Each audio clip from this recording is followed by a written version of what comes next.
শিশু মিতালি কালীগঞ্জ পৌরসভার বালিগাঁও অবস্থিত একটি শিশু বিনোদন কেন্দ্র। চমৎকার পরিবেশ, একেবারে হাইওয়ের পাশে অবস্থিত একটি মনোরম প্রাকৃতিক নৈসর্গিক সৌন্দর্যে ভরপুর একটি বিনোদন কেন্দ্র। মাত্র 20 টাকা টিকিটের মাধ্যমে প্রাপ্তবয়স্করা ঢুকতে পারে এটাতে। চারদিকে এই শীতকালে মৌসুমি ফুলের সমাহার। ঢুকতেই চোখে পড়ল ডান দিকে একটি ময়ূর,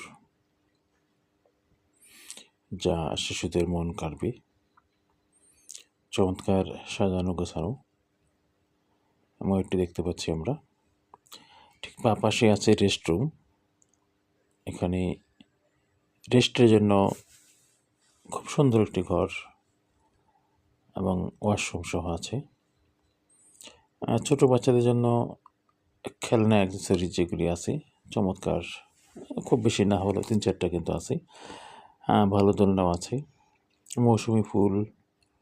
আর সবচেয়ে ভালো সেটি হলো এটা কিন্তু একেবারে পরিষ্কার পরিচ্ছন্ন।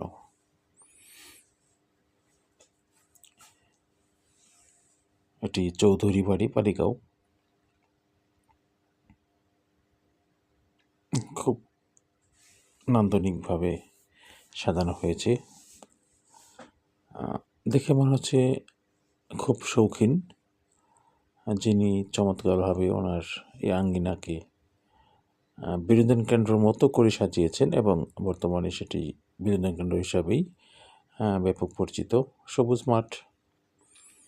এখানে যেটি হলো, এখানে কিন্তু পিকনিক বা শিক্ষা সফরের আয়োজন করা যায়, যেটি বলেছেন। রান্নাবান্না ভিতরে করা যায় বা বাহির থেকে কিন্তু খাবার নিয়েও ভিতরে প্রবেশ করা যাবে। এখানে কিছু প্রাণীর নমুনা করা আছে: বাঘ, সিংহ, হাতি, ঘোড়া, হরিণ ইত্যাদি।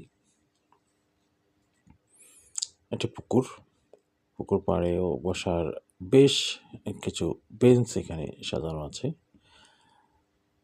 হেঁটে ক্লান্ত হয়ে গেলে কিন্তু এখানে বসে বিশ্রাম নেওয়া যাবে। তো দুপাশে রাস্তার চমৎকার মৌসুমি ফুল, শীতকালীন ফুলে সজ্জিত। এটি একটু দূরে, বেশ এরিয়া নিয়ে এটি গঠিত। দেখুন, এগুলি মৌসুমি ফুল। এটা ডাইনোসরের প্রতিকৃতি। জিরাফ, সামনে লাভ পয়েন্ট যেটি আছে এখানে কিন্তু ময়ূর বানানো আছে। এটি একটি সার্কেল, চমৎকারভাবে সাজানো। দেখুন, লাভ পয়েন্টে ময়ূর। তার পাশে বাঁদিকে একটু আগালে বা সামনে গেলে একটি বিশাল চত্বর। এখানেও মৌসুমি ফুল। মাত্র নতুন কাজ চলমান আছে, তাই এখনও অতটা সবুজে ভরপুর হয়ে ওঠেনি। ধুধু বালু আছে এখানে, তবে ফুলগুলি কিন্তু ফুটতে শুরু করেছে। তো আশা করা যায় শীতকালীন যে ফুলগুলি আছে সেগুলি সবগুলি ফুটবে। এটি একটি রাউন্ড চত্বর বা গোল চত্বরের মতো। এটি বার্ড পয়েন্ট।